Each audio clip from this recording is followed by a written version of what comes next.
Telangana deputy CM Bhatti Vikramarka మాట్లాడుతున్నారు. ఇప్పుడు ఆ లైవ్ చూద్దాం.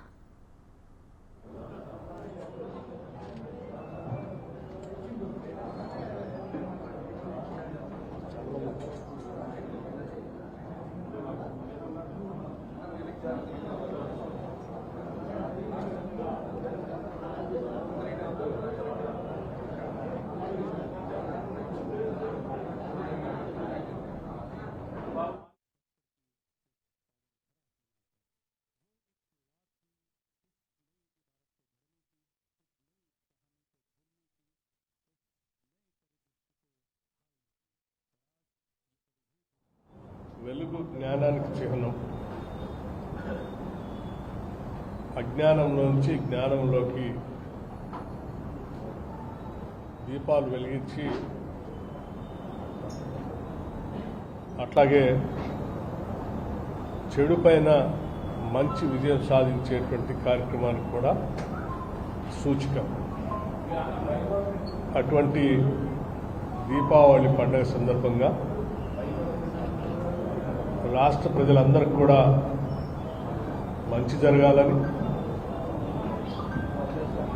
మంచి ఆలోచన విధానాలతో ముందుకు పోయి రాష్ట్ర ప్రయోజనాలు కాపాడుతూ అందరి జీవితాల్లో సుఖ సంతోషాలు నిండాలని చెప్పి మనస్ఫూర్తిగా కోరుకుంటున్నాం.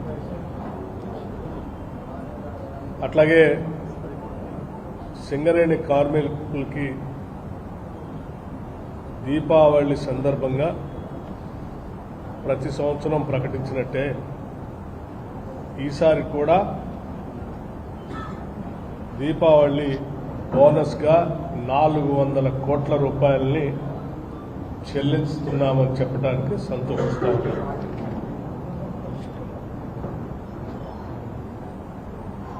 సింగరేణి మరి ఖమ్మం జిల్లాలోనే ఇక్కడి నుంచే మొదలైనటువంటి ప్రస్థానం పెద్ద ఎత్తున ఈరోజు తెలంగాణ రాష్ట్రానికి అతిపెద్ద ప్రభుత్వ రంగ సంస్థగా ఎదగటమే కాకుండా వెలుగులు అందించేటువంటి థర్మల్ పవర్ ప్రాజెక్టులకి, అట్లాగే ఇతరత్ర ఇండస్ట్రీస్ కూడా పనికొచ్చేటువంటి కోల్ని కొన్ని దశాబ్దాలుగా సప్లై చేస్తూ పేరు ప్రఖ్యాతులు కాంచినటువంటి సింగరేణి ప్రభుత్వ రంగ సంస్థ యాజమాన్యానికి, కార్మికులందరికీ కూడా దీపావళి శుభాకాంక్షలు తెలియజేస్తూ వాటి బోనస్ను కూడా ఈరోజు 400 కోట్ల రూపాయలు ప్రకటిస్తున్నందుకు రాష్ట్ర ప్రభుత్వం తరఫున సంతోషిస్తాం. అట్లాగే మీ అందరికీ తెలిసిందే,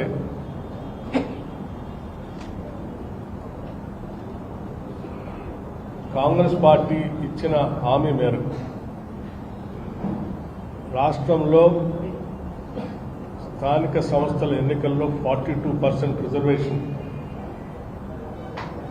ఓబీసీలకు కల్పించడానికి రాష్ట్ర ప్రభుత్వం తరఫు నుంచి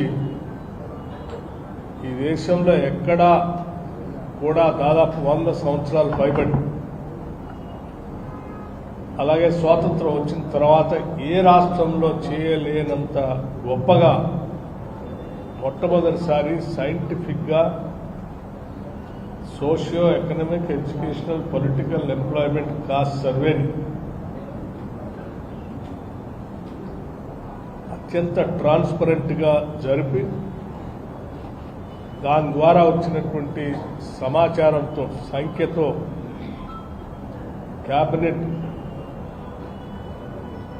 నిర్ణయం తీసుకొని చట్టసభల్లో అంటే శాసనసభలో ప్రవేశపెట్టి ఆ సంఖ్యను ప్రకటించడమే కాకుండా ఎంపిరికల్ డాటాతో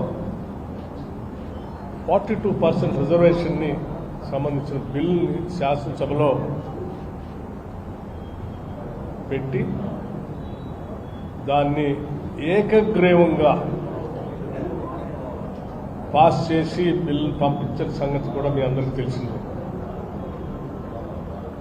అట్లాగే గత టీఆర్ఎస్ ప్రభుత్వం